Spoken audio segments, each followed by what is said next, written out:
Hello student, today we have to study about financial planning GST in trading chain. GST मध्ये म्हणजे ही जी GST लागू पडते त्या या व्यवसायामधील साखळी कशी राहते. First we know that the any type of जो काही माल असतो जो विकायचा असतो तो शॉपकीपर जो काही असतो तो येतो कुठून, which can be made by manufacture is the first, ज्याला आपण उत्पादक असं म्हणतो.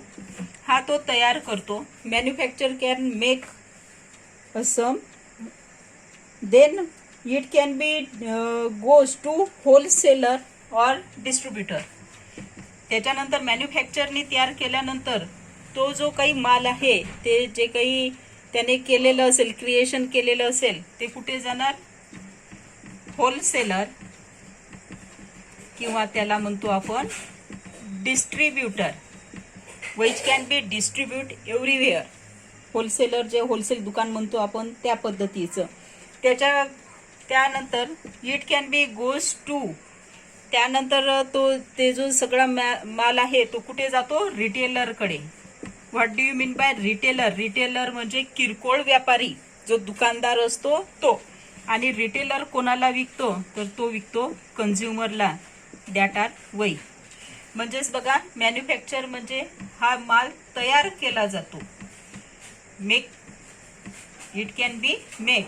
त्याच्यानंतर हा जातो होलसेल डिस्ट्रीब्युटर, जो जिल्ह्याच्या ठिकाणी, तालुक्याच्या ठिकाणी वगैरे असतो. रिटेलर म्हणजे याला आपण आपल्या सोप्या भाषेमध्ये दुकानदार असं सुद्धा म्हणू शकतो. कन्झ्युमर म्हणजे आपण.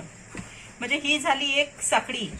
जीएसटी म्हणजे जीएसटी या सर्वांना लागू पडते, आणि या सर्वांना लागू पडत तो पे कोण करते, कन्झ्युमर. म्हणजे कुठून कुठपर्यंत चाललेला आहे, from manufacture to consumer, manufacture to wholesaler और distributor to retailer to consumer. It is the way how can GST is form in trading chain. हे आपण खूप चांगल्या तऱ्हेने समजून घेणार आहोत एक्झाम्पलमध्ये. टू GSTIN म्हणजेच GSTIN जे आहे इथे आपण पाहिलेलं आहे.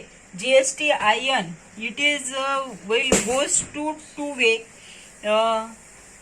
Here manufacture is also businessman. आता इथे बिझनेसमॅन जिथे जिथे येईल त्या बिझनेसमॅनसाठी मी अल्फाबेट यूज करणार B. And wholesaler distributor is also businessman, retailer is also businessman, but consumer is a customer. म्हणजेच इथे काय येत आहे, B2B, here B2B, here B2C distribution. म्हणजे इथे कसं येणार आहे, बिझनेसमॅन टू बिझनेसमॅन असा संबंध येणार आहे. इथे परत काय येणार आहे, distributor, wholesale distributor to retailer म्हणजे दुकानदार आपला साधा. कसं येणार आहे, बिझनेसमॅन टू बिझनेसमॅन. आणि इथे काय येणार आहे, बिझनेसमॅन टू कन्झ्युमर. आणि हे सगळं कशामध्ये येईल, GSTIN, that can be study in earlier period. मागच्या पिरियडमध्ये आपण जे पाहिलेलं आहे. म्हणजे trading between GSTIN holder is known as business to business and trading between GSTIN holder to consumer म्हणजे बिझनेसमॅन टू कन्झ्युमर असेल तर त्याला B2C म्हणतात. म्हणजे इथे लिहित असताना B2B अँड हिअर B2C, याचा अर्थ होतो businessman to businessman, here businessman to consumer असा त्याच्यावर अर्थ येणार आहे. आणि ही जी वन ऑफ द चेन आहे, ही चेन GSTचं जे भरल्या जाते, याच्यामध्ये GST भरत असताना कशा कशाचा GST भरला जातो. GST फॉर मॅन्युफॅक्चर म्हणजे फर्स्ट नंबर येईल, याला येईल, याचा GST येईल मॅन्युफॅक्चरचा. देन होलसेलर, याचा सेकंड नंबर GST होलसेलर. त्याच्यानंतर थर्ड नंबर रिटेलर. आणि ह्या तिघांवरही पडणारा GST हा कोण पे करेल, कन्झ्युमर. कोण करणार आहे, कन्झ्युमर. कारण आपण दुकानातून जेव्हा वस्तू विकत घेतो, म्हणजे आपण वस्तू विकत घेत असताना ती वस्तू डायरेक्ट उत्पादकाकडून जर घेत असेल तर मग ह्या दोघांवर पडणारा जीएसटी वाचेल, किंवा होलसेलर कडून घेत असेल तर रिटेलरला जो जीएसटी पडतो तो वाचेल. म्हणजे इथे घेत असताना प्रत्येकच वस्तू आपण मॅन्युफॅक्चरर पासून नाही घेत किंवा होलसेल डिस्ट्रीब्युटर पासून नाही घेत. Something can be purchase from retailer also. म्हणजे तो क्रायटेरिया येतो B2C. काही क्रायटेरिया येतो B2B, काही क्रायटेरिया येतो B2C. What is input credit tax? आता एक नवीन टर्मिनॉलॉजी येत आहे, input credit tax. Input credit tax, it is a new terminology. म्हणजेच खरेदीच्या वेळी दिलेली कराची वजावट असं त्याला म्हटलं जातो. म्हणजे एखादी वस्तू जर आपल्याला घ्यायची आहे तर व्यापाऱ्याने वस्तू खरेदीच्या वेळी दिलेला कर म्हणजे इनपुट टॅक्स म्हणतो आपण. पण व्यापाऱ्याने गोळा केलेल्या करातून दिलेल्या कराची वजावट म्हणजेच मग काय म्हणतो आपण त्याला इनपुट टॅक्स क्रेडिट. म्हणजे जेवढा काही जीएसटी होता त्याच्यामधून आउटपुट मायनस इनपुट हा जो आहे, तर आउटपुट जो असतो आउटपुट टॅक्स आणि हे झालं input credit, it is also tax. तोही सुद्धा टॅक्सच असतो. म्हणजे आउटपुट टॅक्स मधून इनपुट टॅक्स जर वजावटा करून दिला त्याने तर इनपुट क्रेडिट टॅक्स आपण त्याला म्हणतो. मग आता आउटपुट जो आहे, आउटपुट टॅक्स म्हणजे काय, तर एखादी वस्तू जेव्हा आपण एखादी ऑब्जेक्ट एखाद्या रिटेलर कडून विकत घेतो तर तेव्हा तो जो कर लावतो याच्यावर जे काही जीएसटी लावेल तो आउटपुट टॅक्स. त्याच्यानंतर इनपुट टॅक्स म्हणजे काय, वस्तू खरेदीच्या वेळी जी काही वस्तू आपण खरेदी केलेली आहे तर याला जो टॅक्स पडलेला आहे याच्यामध्ये हा याचा कमिशन असते. कोणती वस्तू विकत घेत असताना समजा याला डिस्ट्रीब्युटर करून 10 रुपयाला एक वस्तू मिळाली असेल तर हा तुम्हाला 12 रुपयाला विकतो. म्हणजे 2 रुपये याने नफा मिळवलेला आहे.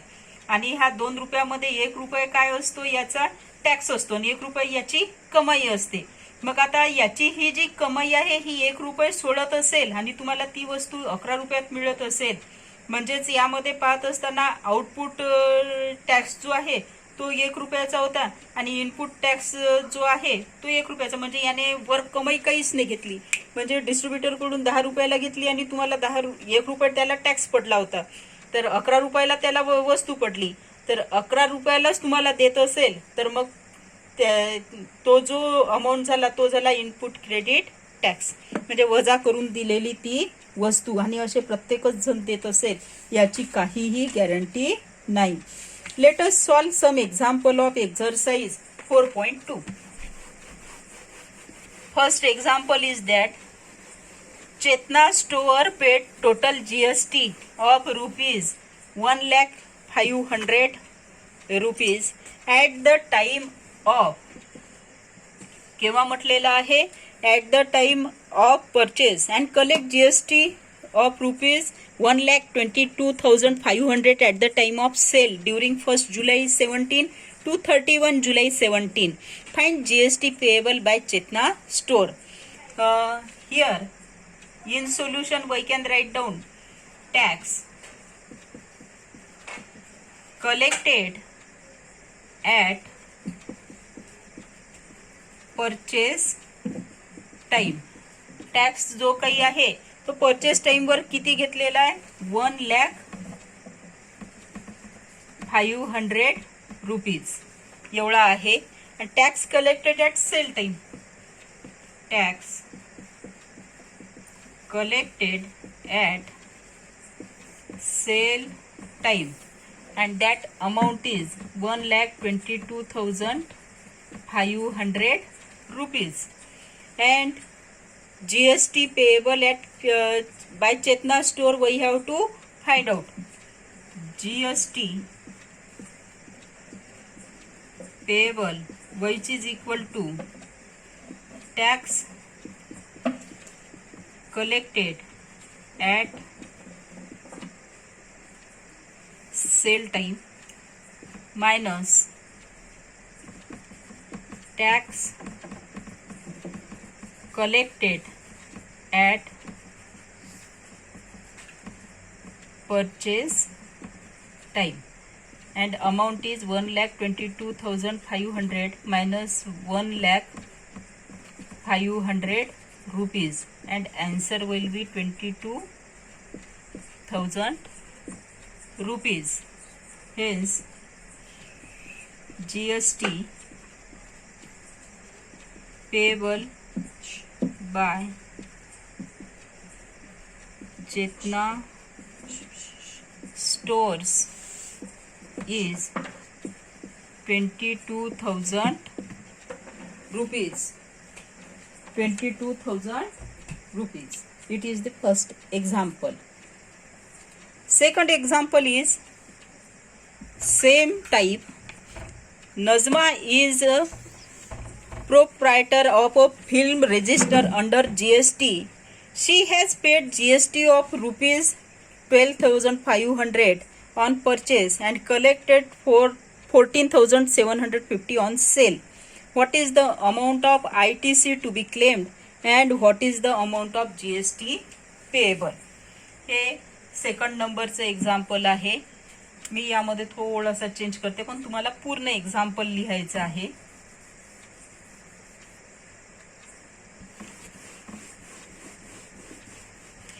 Tax collected at the purchase 12,500 rupees. Tax collected at the sale time 14,750 rupees. Amount to be पहिलं काय विचारलेलं आहे त्यांनी, amount of ITC to be claim. Amount of incredible tax credit, input tax credit यातच आपण बघितलेलं आहे. To be claimed which is equal to the tax collected at purchase time, that is 12,500 rupees. Then GST payable which is equal to tax collected at sale time minus tax collected at purchase time, which is equal to 14,750 minus 12,500 rupees, which is equal to 2250 rupees. Hence we can write down the last answer. Amount of ITC is 12,500 rupees and GST payable which is equal to 2250 rupees, and it is the last answer, and that is the second example. Third and fourth example is like that. Hence we can solve example number 5th and 6th.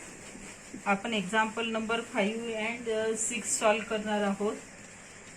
In example number 5, beauty product of paid 18% GST. Beauty productचं example आहे. GST on cosmetic worth is 6,000 rupees and sold to be the customer for rupees 10,000. What are the amount of CGST and SGST shown in the tax invoice issued?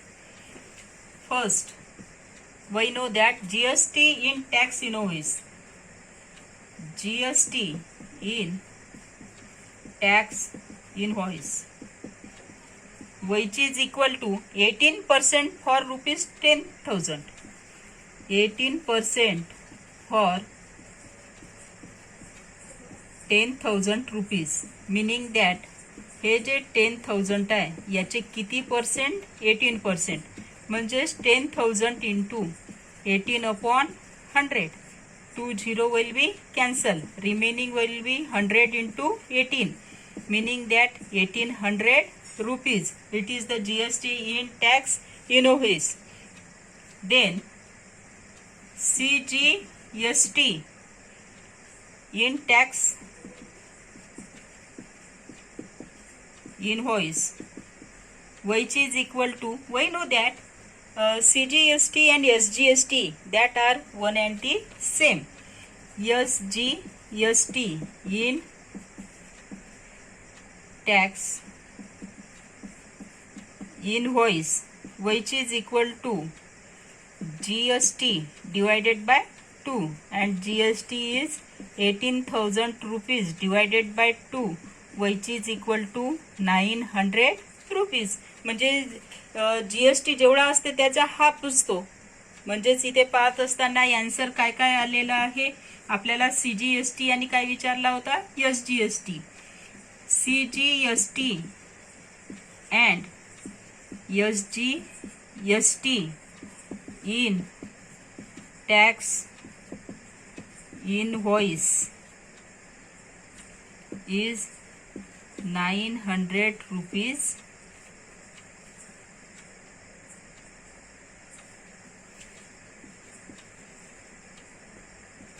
Respectively. म्हणजे प्रत्येकाचं एका याच्यात सगळं येऊन गेलं. And it is the last answer.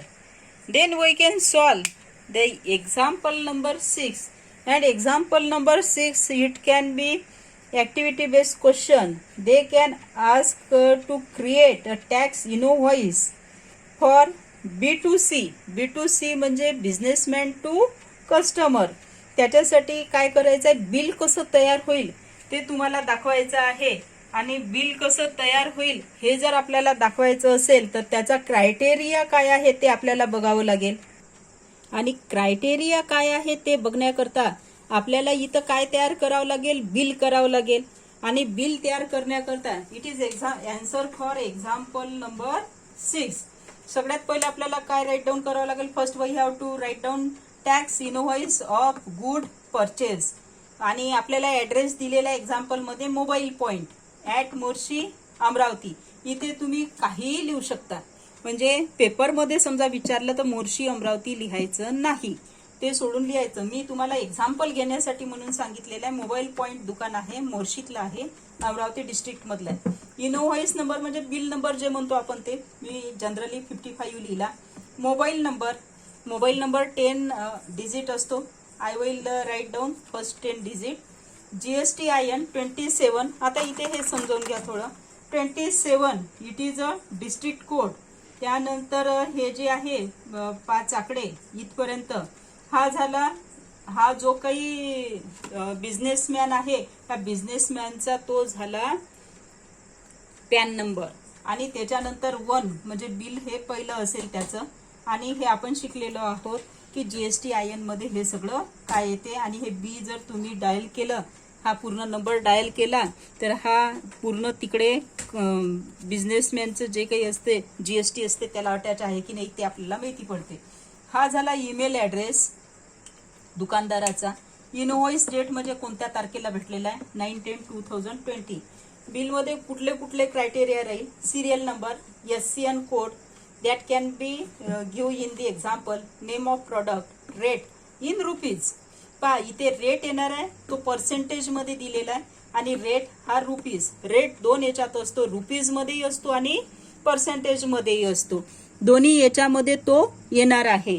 म्हणजे rate, quality, how many quantity are there. एक असेल तर एक, दोन असेल तर दोन. समजा इथे 2 असतं तर इथे टॅक्सेबल अमाऊंट किती झाला असता, 400. पण इथे एकच आहे त्याच्यामुळे as it is. CGST rate and tax, SGST rate and tax, total A + B + C आणि तेवढे रुपीज. पहा आता फर्स्ट नंबर SCN कोड आपल्याला दिलेला आहे 8507. मोबाईल बॅटरी रेट काय आहे, 200 रुपये आहे. Quality is 1. Taxable amount 200 × 1 200. Rate जो आहे याचा काय दिलेला आहे, GSTचा रेट जो दिलेला होता तो दिलेला होता 12%. म्हणजे CGST आणि SGST हा याच्या काय असतो, हाफ असतो. CGST आणि SGST हा हाफ असतो GSTच्या. म्हणून मग इथे मी तो काय केलेला आहे, हाफ लिहिलेला आहे. 6% 200चा काढून दाखवतो मी तुम्हाला की कसं 12 कसं आलेलं आहे. 200चा 6% म्हणजे 200 इंटू 6/100. 20 will be cancel. सैंदूने 12 म्हणजे असे 12 आलेले आहेत. मग आता इथे काय काय झालेलं आहे, ए मतलब 200 टॅक्सेबल अमाऊंट, CGST 12, SGST 12 याची बेरीज आलेली आहे 224. हेडफोनचंही तसंच येणार आहे. मग टोटल टॅक्सेबल अमाऊंट ह्या दोघांची 950. ह्या दोघांचं CGST 79.50 रुपीज, SGST 79.50 रुपीज आणि या दोघांची बेरीज 1109 रुपीज. हे असं असते. आणि एकीकडे आता पुस्तकामध्ये नाही दिलेलं आहे, पण जेव्हा प्रत्यक्षात आपण बिल असं भेटते तर इथे sign of retailer that is businessman मी हे तुम्हाला समजावं म्हणून लिहिलेलं आहे. आणि साइन ऑफ कन्झ्युमर याच्या 2 कॉपी काढल्या जाते. एक कॉपी दुकानदार ठेवतो आणि एक कॉपी तुम्हाला मिळते. आणि दुकानदाराची जी आहे ती कधीही गव्हर्नमेंट चेक करते. अशा पद्धतीनं तुम्हाला काय करायचं आहे, tax invoice for good purchase. आणि असंच एक्झाम्पल 7 आहे, त्यामुळे तुम्हाला ते सॉल्व करायचं आहे. काही प्रॉब्लेम आला 4.2 मध्ये सगळे प्रॉब्लेम ॲज मी सांगितले त्या पद्धतीने तुम्हाला सॉल्व करायचे आहे. काही प्रॉब्लेम आला तर मला पर्सनली कॉन्टॅक्ट करा. थँक्यू.